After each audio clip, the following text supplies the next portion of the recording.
after a tough loss a week ago. So, you know, I can't speak for everybody, but what drives me and drives a lot of our players and our coaching staff is not want to let Buckeye Nation down. So, from our heart, thank you for your support again, and you know, it was a beautiful day in Horseshoe against a good football team.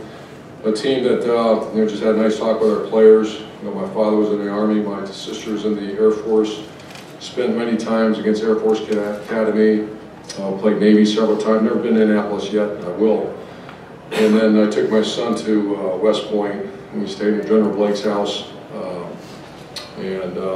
They were great, you know, gracious. Took us to the firing range and just saw some of the coolest things I've ever seen. And it's been a bucket list of mine to go do that. It's easy to, you know, to put your head on the pillow at night knowing that men and women that represent our country. It's awesome. And so that was a great experience to play them. It was a pain in the rear end. Now they had an 18-play, 99-yard drive, and they just wear you out. It was 14-7, and our defense coach, Shannon, and the defensive staff did a great job. And obviously the players, Tuck Lauren came in and did a heck of a job. And then finally, just a thought on JT is I've known about the Big Ten Conference for probably 40-some years, and of all the great players that have ever played here, to say you're the #1 touchdown maker in the history of the Big Ten Conference, that's awesome. And that's something that's going to be hard on the break, because he's got a lot of games left. So much credit to him, and I appreciate him. So I'll answer any questions for you. Front row right, Bill. Urban, can you describe how difficult this last week was for you, and how much of a necessity having a game like this was psychologically? Yeah, losing's awful, and it was the typical.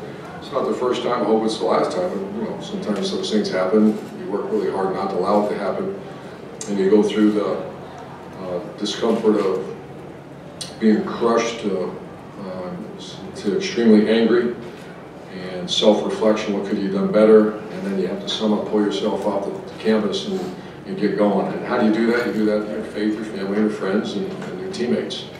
And that's why a lot of us have very narrow circles, and mine are just what I mentioned, and most importantly, our players. So they did a good job. A guy like Billy Price is a strong guy, and he picks us right out off the canvas, and let's go. So. Second row wide left, Tony.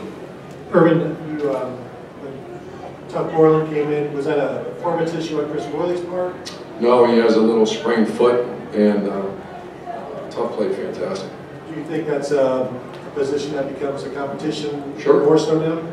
I mean, it's, you know, Worley's a leader, but you know, anybody that plays well gets an opportunity. Front row right, Austin.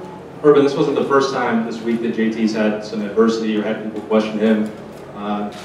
He's always seemed to bounce back traditionally throughout his career. What is it about him that allows him to make those plays, make those games come back? And did you have any conversations, notice anything different with him throughout this week?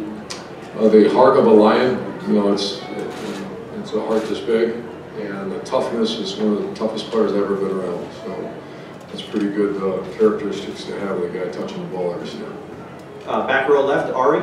Urban, JT was 1 touchdown away from that record. How aware are you during games about how close a player is to breaking a record like that? And do you think about that? You keep him in longer, and you know just how? No, I wasn't aware of that one until I saw it pop up on the screen. Sometimes you will, like you know, not very often though. Like someone say, I remember Zeke or something, that he needs 5 more yards to. And then you start going through your mind, you don't want to embarrass your opponent, you don't want to get a guy hurt. So that didn't happen this game, but it's happened before.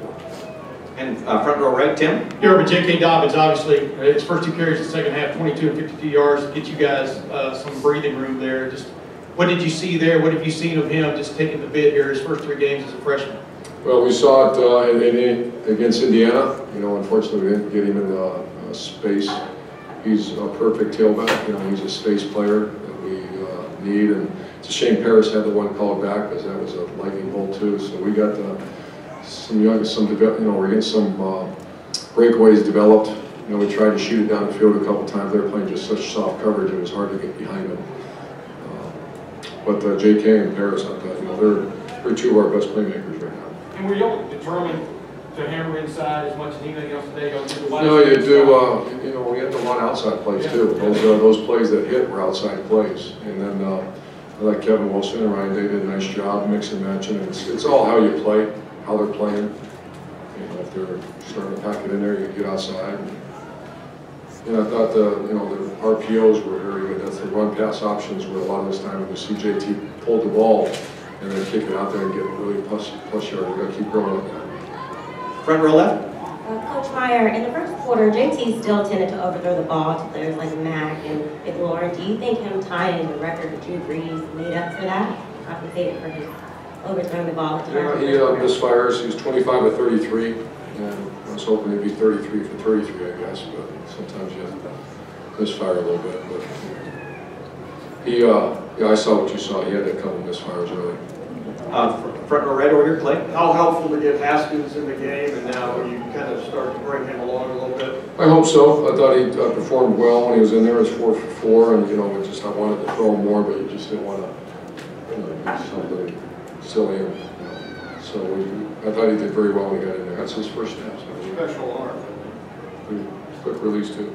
And final two questions, far left, Doug.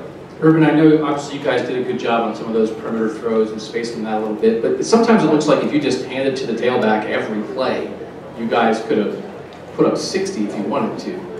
Do you have It's just that easy, right? Yeah, I mean, it's just, hey, but it's more than that. First of all, it's much more than that. No, I know.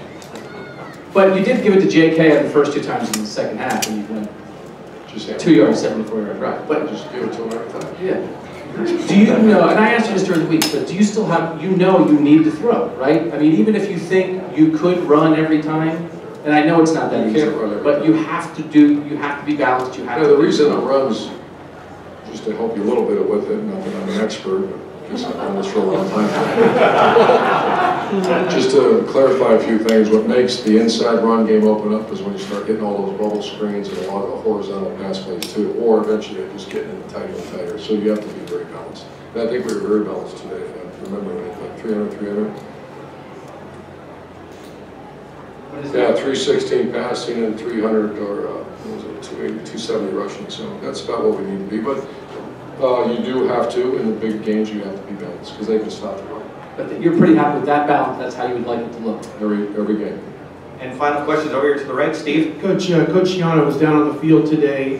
What did you see in terms of doing that? Was that because of what Army does? You expect him to go? Combination of both. He's an energy guy. He provides a lot of energy. He's knows, he's coached against this offense for many, many years. I wanted him on a salary for energy and to make adjustments. And we'll reevaluate for if he's going to stay down there. Did somebody go up in his place? Coach Davis went up. Coach, thank you very much.